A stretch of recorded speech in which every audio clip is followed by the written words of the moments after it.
چیرې په تا دا زرلښته څل نه راوسته لالا څنګه راولي وروره میړه یې دی کور یې دی قریبان یې دي ته اوس څنګه ما ته ښځه ورکړه اوس بیا تر لاس ونیسم چې راولم میړه کله ساتلی سوله ما ته پسې ورژه د چیش دپاره مال ورته تر لاسه راکش که رایوله دغه و د ساتنې دی نه لالا دا خو تیاره بدي ده ما څنګه کړې وای په ټنډ سره یې میړه ناست دی خور مې ته لاس نیولی وای زه را روانه کړې مه وایه په ټنډ سره یې میړه ناست دی په ټنډ سره یې میړه ناست دی ما د دغه دپاره ورژه مال ورته تر لاسه راونیسه راکشه که رایوله بس مجبور یم اوس به زه ورځم راولم بیا دونه کمزوره یې لالا لالا ستا دماغ کار کوي که نه کوي ما دماغ کار کوي دا هلته و دیواله ته ناسته ده دا و میړه ته نه ده ناسته زه ورځم اوس یې زه راولم ته به ما وګورې زه څنګه یې راولم او څنګه یې خلاصوم څنګه یې راولې بشه دغه دی دا ظفر لالا به درسره درېیم کړم زما ستا تربور دی نه مې د کور ګایزې پټ دی نه مې د کلي ګایزې پټ دی دا دغه د ظفر لالا د لالا اوس څه ساتنې نه دی ورور ساتلی نه سوه نو هغه نه دی میړه نو هلته دغې و دیوال ته ناست یو د بل خدمت کوي تر دغه خو ښه دی چې دلته کښېني حساب ورسره کوم چې راسه ته دا ستا میړه اوس د ساتنې دی دا اوس میړه دی وروره زه به څه درېمت وکړم زه په غی ناخبره یم چې څه بدبختي پېښه سوې ده وروره ته خو ما یې وار خبر کاستې ته یې ورسه نجلۍ راوله دا خپله کمزوري پر موږ باندې مه رااړوه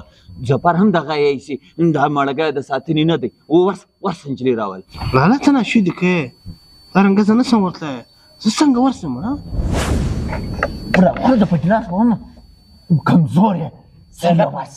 څنګه ورسمه لالا لالا دا ګر کسور ستا دی ته ما څه کوې سترګې خرې خرې کسور یې هم زما ته ستا دی نو خود ستا دی زما څه کسور زما څه ګناه ده خو تا ورکړه وه ده دی سرمایهدار دی دی بنګلې دي ما خو د دې د ښه ژوند دپاره ورکړي ول ما خو نو الله د هغې پسخن نه پوهی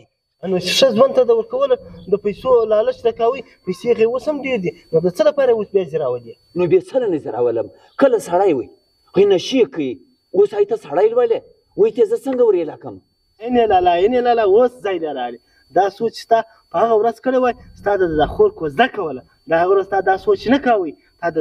دنیا د پیسو لالچ کړی وي تا دا سړی نه دی چې دا له غړی دی ما درته وویل چې دا له غړی دی و سړي ته یې ورکړه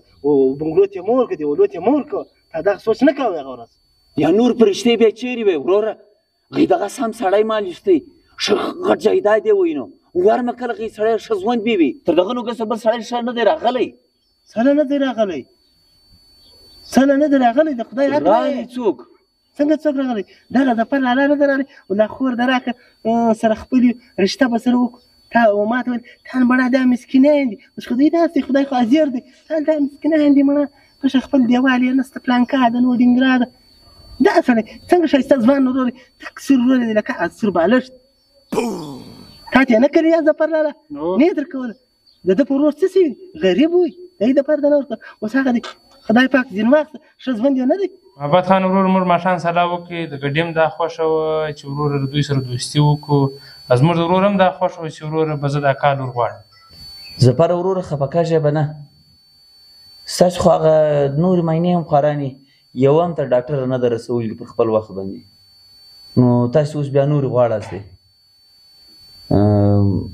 زه یې نسم درکولی ورور په دې به نه خفه کېږئ و دا کال زه زما یاد دي تا چې کومه ورځ ما ته وچ کلکیا وکړه سړیانو سر کوي و سړیو ته ګوري و موټرانو و دیولو ته نه ګوري موټر به نن وي سهار به نه وي دیوال به نن وي سبا به نه وي اصل سړی انسان ګوري سړی ګوري غریب ته ورکړي وای خپل حق ته بیا ورکړي وای ته کلکه قیامته به وژږي نه وه